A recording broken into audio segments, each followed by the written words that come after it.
तो 18 number chamber है ये ऑफिस और ये तीसरा फ्लोर पे है। चलिए अंदर बातें करते हैं, सर से काफ़ी जानेंगे कि बहुत सारे लोग आप लोग विश्वास नहीं हो रहा है कि मतलब रौशन रोही जेल से आएंगे। बहुत सारे सवाल इतना करते हैं आप लोग। ये देखिए रौशन रोही का जो वकील साहब हैं यहीं पे रहते हैं, उनसे बातें करेंगे। कैसे हैं आप? जी बढ़िया है। सर अंदर में है? हाँ सर है अंदर में। सर बैठे हुए हैं अपना चैम्बर में, उनसे बातें करेंगे। और देखिए बहुत सारे कमेंट आप लोग करते हैं कि इतना कन्फ्यूज़न है आप लोग को कि क्या रौशन रोही को जो वकील साहब हैं क्या वो बाहर नहीं ला पाएंगे। आज बहुत सारी चीज़ों पर चर्चा करेंगे और बताएंगे कि इन किताबों का क्या महत्व है। जिस तरह से उन्होंने अध्ययन किया है ये छोटी मोटी बात नहीं है, मतलब कि सच है कि रौशन रोही को कैसे बाहर लाया जाएगा और क्या चीज़ें उनके साथ चल रहा है, ये सब चीज़ हम लोग जानेंगे। बाकी आइए सब बात करते हैं। और यहाँ पे देखिए सर, कैसे हैं सर? बहुत बहुत शुक्रिया आपका, बताइए। सर बहुत लोग, तमाम लोग आपको सर हमेशा याद करते हैं कि आखिर रौशन रोही एक सुपरस्टार हैं, जो उनका जो ज़िंदगी है कहीं ना कहीं आपके हाथों में है। आप चाहेंगे तो सर वो बाहरी दुनिया में आएंगे और फिर से अपने चाहने वालों के दिलों पर राज करेंगे। सर देखिए, ऐसा है कि रोशन जी का जो केस है उसके संबंध में सारा बहस हम लोगों ने किया। जज साहब ने एक चीज़, माने वो मेरिट पर कि वो दोषी हैं या निर्दोष हैं, इस बिंदु पर सारे बिंदु को उन्होंने सिलसिलेवार ढंग से, माने उनके खिलाफ जो भी मटेरियल था नहीं था, सारे चीज़ का उन्होंने डिस्कस किया। और एक चीज़ उन्होंने पाया जो ऑर्डर में भी कहिएगा तो इस पर हम दिखा भी देंगे आपको कि जज साहब ने क्या कहा है। लेकिन एक जो महत्वपूर्ण चीज़ था उनके केस में वो ये था कि वो कब छूटेंगे। तो माननीय न्यायालय ने एक ही बात कहा है कि वो रौशन रोही का के संबंध में वो जो विक्टिम है, जो पीड़िता है, उनका ये कहना था कि ये बहुत ही लोकप्रिय हैं, इनके बहुत प्रशंसक हैं, हम यदि कोर्ट में गवाही देने जाएंगे तो मेरा लाइफ में ये गवाही होने ही नहीं देंगे। तो जज साहब ने कहा कि ठीक है। वो जज साहब देखे कि इनके केस में कोई एलिगेशन में कोई दम नहीं है। उन्होंने लिखा भी है कि भाई मेजर है सारा चीज़ें, लेकिन कहा कि एक ही बात उन्होंने कहा कि आप इनका जो है सो गवाही करवा दीजिए और इनको हम फिर बेल के लिए सुनवाई कर देंगे फाइनल। सर जो 8 तारीख था सबूत पेश करिए किरण सिंह, लेकिन सिर्फ वहाँ पे लोग गए और चले गए। पहले भी पता था, इसीलिए माननीय न्यायालय को हमने कहा था कि ये गवाही देने में इंटरेस्ट नहीं, इनका ज़्यादा से ज़्यादा दिनों तक जेल में रखने का उद्देश्य है। ये कोर्ट को भी आंख में धूल झोंक रहे हैं ये लोग। तो इस बात से भी जज साहब कन्विंस हुए और उन्होंने कहा कि ठीक है, 2 महीना का अधिकतम टाइम हम देते हैं कि 2 महीना में यदि वो छूट जाएंगे तो ऐसे परिस्थिति में जो है सो फिर इनका 2 महीना में यदि वो गवाही नहीं देते हैं तो आप आइए, आप इनको फिर बेल के मुद्दा पर हम इनको सुनेंगे। तो ये स्पष्ट तरीके है कि 2 महीना में 21 मार्च से आप जोड़ लीजिए तो 21 मई को 2 महीना इनका पूरा जा रहा है।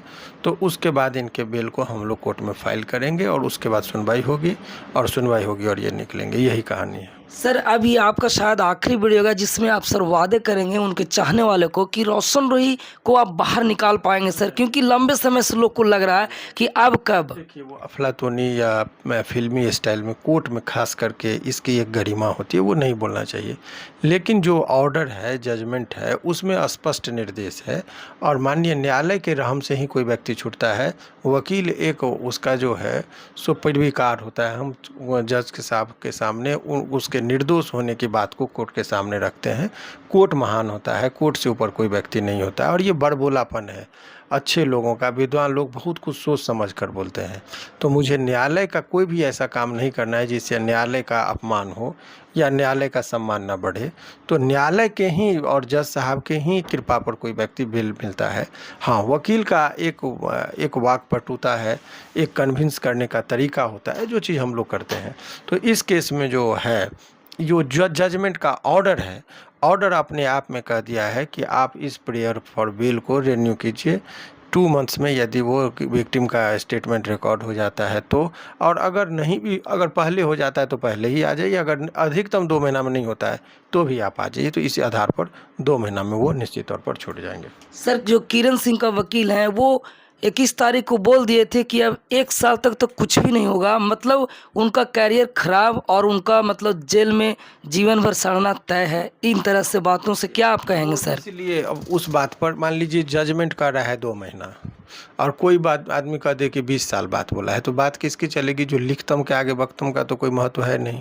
तो लोगों को अगर वो थोड़ा सा बड़बोलेपन में वो बोल दिए या क्या बोले, उस चीज़ पर हम लोग को टीका टिप्पणी नहीं करना है। उनको भी गलतफहमी हुई होगी जब ऑर्डर के बाद वो, अभी आपको दावे के साथ हम कह रहे हैं कि अगर ये ऑर्डर दिखा के उनसे बात करिएगा तो वो निश्चित तौर पर कहेंगे कि इस तरह का कोई ऑर्डर नहीं था, 2 महीने का ही समय दिया गया था। उस टाइम में हो सकता है कि वो भरमबस या वो, और कोर्ट का अंग्रेजी में बात होती है डॉक्यूमेंट, तो वो नहीं समझ पाए होंगे, तो कुछ न कुछ कन्फ्यूजन रहा होगा जिस वजह से वो इस तरह की बातें बोल दिए होंगे। अच्छा सर, किरण सिंह अपने वीडियो में काफ़ी अपशब्दों का प्रयोग करती है, कहीं ना कहीं जज साहब है या जो बहुत अच्छी बात, हमारा संदर्भ केवल कानूनी बातों तक ही है। व्यक्तिगत टीका टिप्पणी वो क्या बोलती है, वो क्या नहीं बोलती है, दोनों पक्षकारों के बीच का मामला होता है। हमारा सीधा सा है कि हम किसी के प्रवक्ता के तौर पर काम नहीं करते हैं। वो गलत कर रही है, वो जनता देख रही है और जनता कमेंट बॉक्स में उसके लिए वो लोग अपना अपना प्रतिक्रिया भी दे रहे हैं। तो वो इस चीज़ को हम अपनी बात से कैसे कह दें कि क्या करना चाहिए नहीं करना चाहिए। हाँ, इतना बात है कि रोशन रोही निर्दोष है, वो जेल से बाहर निकलेगा। मैं पहले भी कहा हूँ, अभी भी कह रहा हूँ, और अंतिम जो मैंने कहा था 21 मई के बाद जो सुनवाई होगी, 21 मई का मतलब ये मत सोचिए कि 21 मई को ही निकल जाएगा। 21 मई के बाद 2 महीने का वक्त दिया गया है। 21 मई के बाद बेल फाइल होगा। उस दौरान गर्मी छुट्टियां रहेगी, ये भी बात आप समझ लीजिए। तो गर्मी छुट्टी में भी स्पेशल बेंच बैठते हैं, उनके समक्ष यदि ये छुट्टी में वैकेशन का जो कोर्ट है वो बैठेंगे, उनमें लिस्ट यदि हो जाएगा तो छुट्टी